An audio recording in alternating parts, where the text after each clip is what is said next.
La mañana del domingo 7 de septiembre de 2014, los habitantes de la exclusiva urbanización de Terejovo, en las afueras de Moscú, fueron despertados por el ulular de las sirenas. Por la carretera pasaban a toda velocidad los camiones de bomberos y un helicóptero sobrevolaba la zona. De la casa de 2 plantas en llamas se elevaba una columna de humo negro. Tardaron varias horas en poder apagar el chalet. Al retirar los escombros, encontraron 4 cuerpos. Se trataba de Elena Pereverceva, la dueña de la casa de 43 años, su hijo Daniil de 13 años y los gemelos de 3 años, Vania y Masa. Y poco después, los investigadores determinaron que ninguno de ellos murió a causa del incendio. Antes de empezar, quiero pediros que no olvidéis dejar un like después de ver el vídeo y escribir vuestra opinión sobre el caso en los comentarios. El like no es por la historia terrible, sino por mi trabajo, por la información que he encontrado y los días de esfuerzo. El único superviviente del terrible incendio fue Dmitry Kolesnik, de 23 años. Era la pareja de hecho de Daria, la hija mayor de la dueña fallecida. Aquella noche, Kolesnikov se quedó solo en casa de su suegra, sin Dasa. Al día siguiente tenía que volar por trabajo a Simferópol, y desde Terekovo hasta Sheremetyevo está a un paso. Daria, de 24 años, pasó la noche en el piso de Moscú. Kolesnikov explicó que, por la noche, 2 personas entraron en la casa, mataron brutalmente a todos, le ataron y prendieron fuego a la casa. Más tarde, los forenses determinarán que Elena Pereverceva y su hijo mayor fueron estrangulados. Cuando empezó el incendio, ya estaban muertos. Y los pequeños Vania y Masa murieron asfixiados por el monóxido de carbono.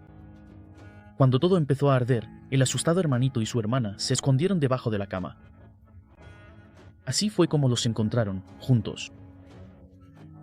Al propio Kolesnikov le ayudó a salir del edificio en llamas por la ventana un trabajador de la parcela vecina. ¿Quién fue el que cometió la masacre? Había varias versiones. La masacre de la familia Pereversev y el incendio de la casa ocurrieron el día del trabajador del petróleo. Elena Pereverceva trabajaba como economista en la empresa Rosneft. Y su padre, hace algunos años, también fue alto directivo allí. Se suponía que el crimen podía ser un mensaje para Chernov de parte de ciertas personas del mundo empresarial. El propio hombre, que en ese momento tenía 79 años, declaró al investigador que no tenía enemigos de ese tipo. Luego salió a la luz un secreto personal de Elena Pereverceva. Resultó que todos sus hijos eran de diferentes hombres. La mujer se separó del padre de Daria, Igor Pereverzev, hace muchos años. Igor se fue a Tailandia y allí montó un negocio relacionado con el buceo.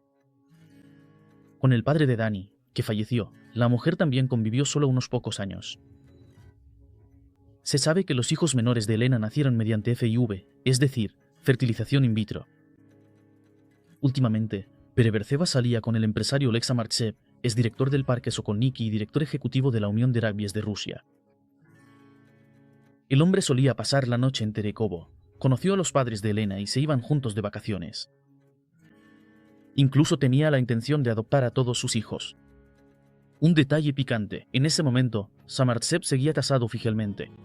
Su esposa era alta directiva de un importante banco ruso. Daria Pereverceva contaba que últimamente su madre recibía correos electrónicos con amenazas.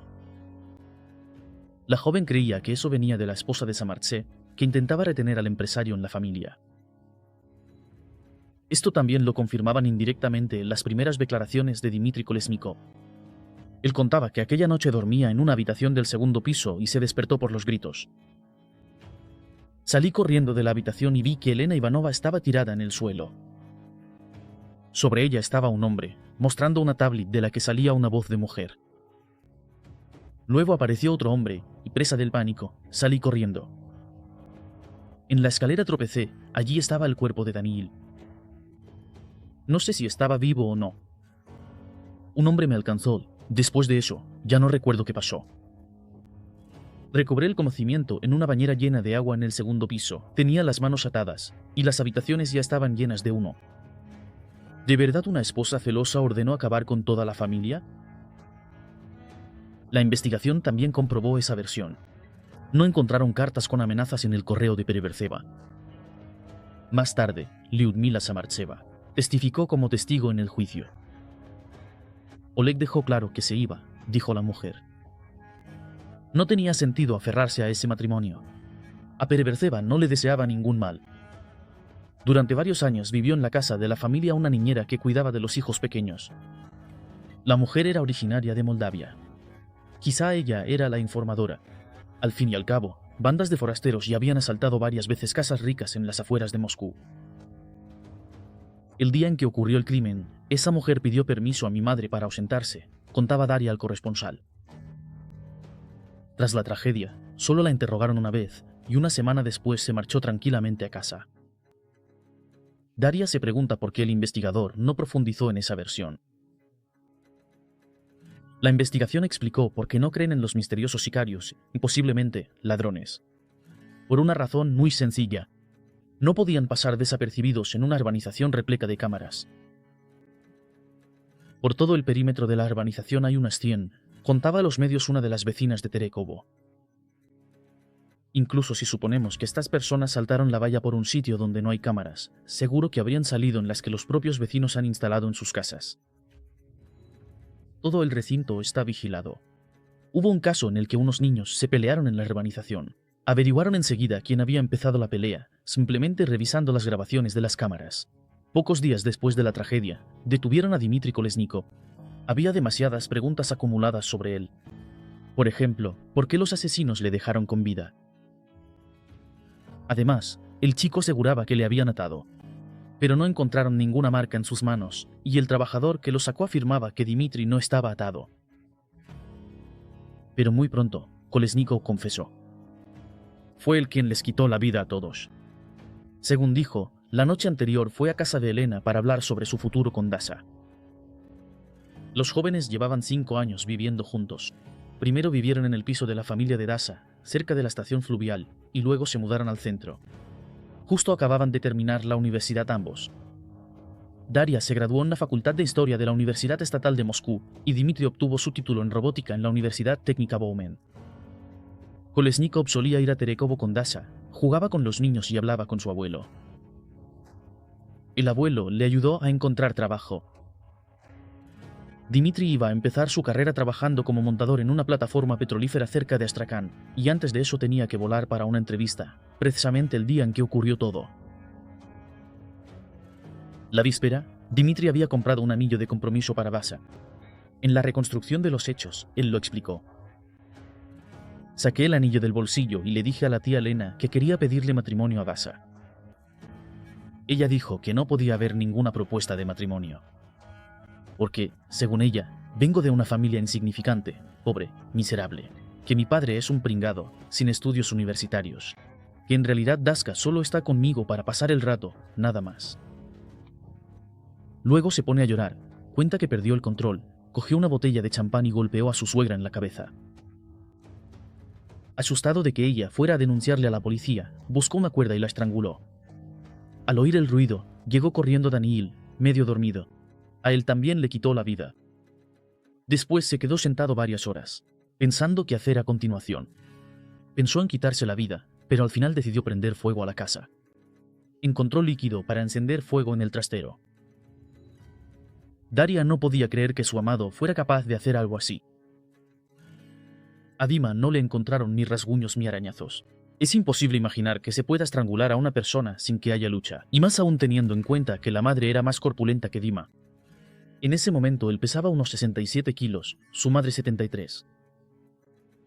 Justo después del incendio interrogaron a Dima. Pero supuestamente se olvidaron de tomar muestras de sus manos, no recogieron recortes de uñas ni lo que había debajo de ellas. En el lugar del incendio encontraron restos de ropa. Estaban mojados. Estas pruebas se guardaron en bolsas de plástico y simplemente se pudrieron. De ahí se podría haber intentado obtener partículas de ADN. Poco después de la detención de Kolesnikov, Daria se fue de Rusia a Tailandia, con su padre. Igor Pereverzev dijo que, después de un estrés así, su hija necesitaba tiempo para recuperarse. Y unos días después, Dmitry Kolesnikov hizo otra confesión. Contó que un par de semanas antes de la tragedia, Dasa se enteró de que estaba embarazada. Kolesnikov estaba feliz, pero el estado de Dasa empeoró. Al final, los médicos se encogieron de hombros. Era un embarazo detenido. El feto murió. A la investigadora Kolesnikov le contó que, supuestamente, en esto también influyeron la madre y el abuelo. Dicen que no querían un nieto y un bisnieto de un tipo de una familia normal. Ellos organizaron todo esto. Así lo afirmó durante el interrogatorio. Y describió una vez más lo que ocurrió aquella noche en casa de Elena. Una fotografía apareció ante mis ojos. Imagen de ultrasonido de un feto, la barriga de Dasa. Hay un punto negro allí. Está escrito, mi primera foto. Estaba completamente histérica. Tomó la botella. Él corrió hacia arriba. Golpe en la cabeza. Dicho. ¿Por qué le quitaron la vida a mi hijo? El trabajador que sacó a Kolesnikov de la casa en llamas dijo más tarde que estaba tratando de comprobarlo. Aún había gente viva dentro, pero el humo era demasiado denso. Le pregunté a Kolesnikov si había alguien más en la casa. Él respondió que no, aunque en ese momento los niños pequeños estaban en su dormitorio. Quizás se les podría haber salvado. Se comportó de manera inadecuada, cogió una pala, rompió con ella una ventana en la planta baja y salió corriendo. Según la versión de la investigación, Dmitri creó deliberadamente una corriente de aire para que el fuego se propagara más rápido por la casa. En el piso de Dasa y Dima, los investigadores encontraron su trabajo de fin de carrera de la Bowman. Uno de los capítulos estaba dedicado a la seguridad contra incendios. Hablaba tanto de la corriente de aire como de la propagación del fuego, es decir, el chico conocía la teoría del incendio. Y, además, unos días después, Dmitri se retractó de todas esas declaraciones, afirmó que le habían intimidado y obligado a consumir algo. Para la investigación, estaba claro, el criminal era Kolesnikov y la autora intelectual del crimen consideraron que era Dasa. Según la versión de la investigación, la chica planeaba heredar y viajar por el mundo con el dinero de los familiares. Sobre esto, Dmitri al principio hablaba de forma confusa en el centro de detención preventiva. El plan era el siguiente. Kolesnikov le quita la vida a Elena y a su hijo mayor, Dania. A los pequeños gemelos, Dima, los dejan con vida y luego los adoptan. La investigación valoró la herencia total de Elena Pereverseva e Iván Chernov en 240 millones de rublos. Daria envió varias veces correos electrónicos a la redacción de los medios desde Tailandia, en los que comentaba el curso de la investigación y las acusaciones en ausencia. ¿Qué herencia? Tengo en propiedad un piso de 3 habitaciones en Moscú. Dima tiene su propio piso de 3 habitaciones. Teníamos un coche. Teníamos todo lo que queríamos. Mientras Dasa vivía en Tailandia, comenzó el juicio contra Kolesnikov. En diciembre de 2016, la joven tomó la decisión de regresar a Rusia y testificar en el juicio como testigo a favor de su pareja de hecho. La arrestaron. También es raro. Si la chica supiera que es culpable, ¿habría ido? ¿O es un juego sutil? ¿O fue un ultimátum por parte de la defensa de Kolesnikov? En plan, o le defiendes, o él te hunde a ti también. En abril de 2017, Dmitri Kolesnikov fue condenado a cadena perpetua. Él no reconoció su culpa, y tampoco acusó a Dasa de nada. El abuelo Iván Chernov contó en el juicio cómo les iba a la pareja con el dinero. Mientras estudiaban, la madre le daba a Dasa 40.000 rublos al mes. Además, alquilaban un piso que los padres de Kolesnikov le habían regalado. Y además, él hacía algún trabajo extra por unos 10.000. Cuando Dasa acudía a nosotros, a su abuela y a mí, también le ayudábamos. De media, creo que al mes tenían entre 80 y 100.000 rublos. No les faltaba de nada. Según el abuelo, los problemas empezaron cuando los chicos terminaron la universidad, y Elena Pereverseva les pidió que volvieran del centro a la estación fluvial. Los jóvenes pensaron que los habían echado. Ya durante el juicio a Daria Pereverseva quedó claro que ella había cambiado su actitud hacia Kolesnikov. Los medios de comunicación tuvieron acceso a una de las cartas que Dasa escribió desde el centro de detención preventiva a su abuelo Iván Chernov. Él nunca respondió. No me queda ninguna duda de que la muerte de mi madre y de los niños fue obra suya. Pienso constantemente en qué le llevó a hacerlo y no puedo encontrar una respuesta. Me convertí en víctima de una fe ciega en la persona que amaba, en que la investigación aclararía todo y encontrarían a los culpables. Pienso todo el tiempo en que fui yo quien trajo a Dmitri a nuestra familia. No supe ver en él a la persona que ahora me provoca terror. Y aquí están sus palabras en el juicio. Cometí un error al no creer en la culpabilidad de Kolesnikov e intentar defenderle. pero simplemente no me cabía en la cabeza. Siempre se portó bien tanto con mi madre como con los niños. Los llevaba en brazos. En el juicio, Dasa negó su culpabilidad. Sentencia del Tribunal Regional de Moscú: 16 años de prisión en régimen ordinario.